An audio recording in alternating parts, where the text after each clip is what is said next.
So I really like to meet my students where they're at, and that can be a wide variety of places. Sometimes students come in to see counseling and really are engaged in the process from the get-go.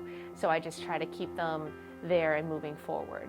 Other times students are a bit hesitant to come in and see a counselor. So kind of talking with them, hearing their story, and truly listening to what's behind the words, not necessarily the words they're using, to try to meet them where they're at. Sometimes it's going out into like the cafeteria and bringing a crocheted heart and saying, I hope you have a great day. And lets the students know that, I'm here for them if they want to talk. Other times it's them coming straight to me. So it really depends on the student and just trying to help support them and get to their goals.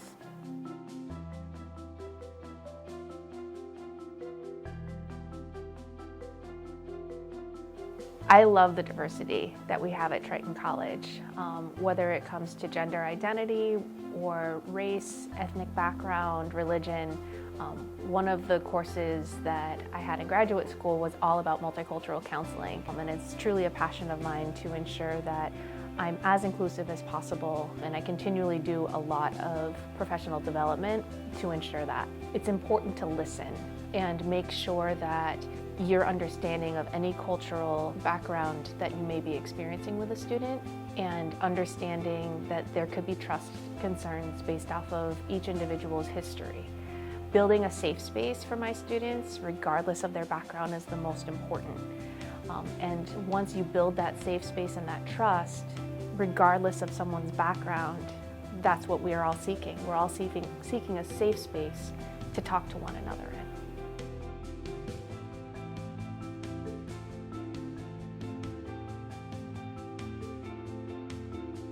With the counseling events we've been hosting, we truly reach out to the community and try to get a wide variety of community resources here to be available to our students.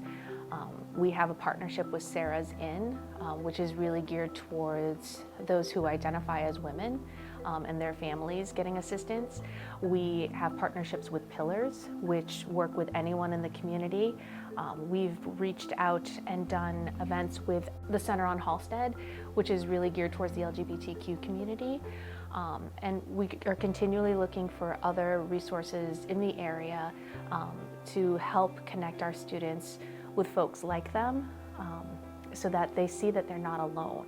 With my counseling style, again, it's truly allowing the student to lead the conversation and meeting them where they're at. Having our students feel safe with me is the key. And me being open to the fact that I don't know everything, and I shouldn't. And my students are the best teachers for me to teach me about things that they're going through, to teach me about their history and their past and their cultural experiences, and to guide me as they're willing.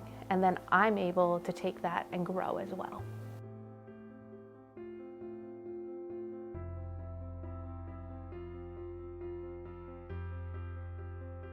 I'm really holistic with my counseling approach. Again, I like to meet my students where they're at. I tend to use some classical kind of cognitive behavioral therapy when it comes to a lot of my students. I also enjoy doing some brief solution focused. Sometimes students just need to meet with me and have some validation. And we talk about that and we get them to the next step. There's all sorts of different counseling philosophies that I have in my tool belt, but I would say CBT and solution focused are my two go-tos.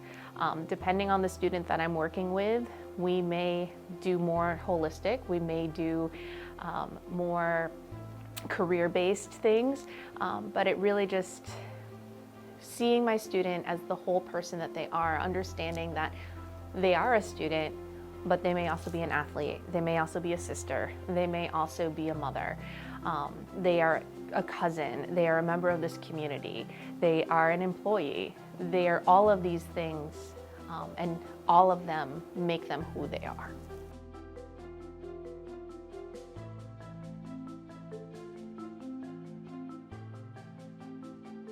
Being a professional counselor, we are continually educating ourselves and ensuring that we receive professional development to keep up to date with the best ways of working with our students. Sometimes that means going to conferences, sometimes that's getting consultation with one another. A lot of times what I try to do is really go around campus and see what my students are up to, what's available to them on campus, and keeping up to date with things on social media, the news, what's happening in the community. Knowing those things allows me to better connect to my students, which allows for things to remain on topic for what it is that a student may be experiencing or what they may want to talk about. Sometimes a counseling session is all about breaking down walls, and if you have some common ground to be able to talk to one another about, it's a great way to break walls down.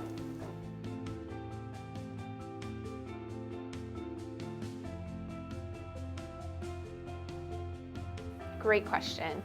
My students tell me, honestly, if they're benefiting from their counseling sessions. Whether they continue to come to me, whether they have shared that they've met their goal or we've determined together that they've met their goal. Sometimes we've concluded our sessions and a few weeks or months or even a semester will go by and a student will follow up and check in and say, I'm experiencing a new issue, is it okay if I talk to you about it? Absolutely. So my students truly let me know if we're on the right path. And sometimes we're not. And sometimes that means we need to refer to somebody else, and that's okay. And sometimes it just means we need to take a break or we need to change direction. Students are always in charge when it comes to their counseling sessions with me.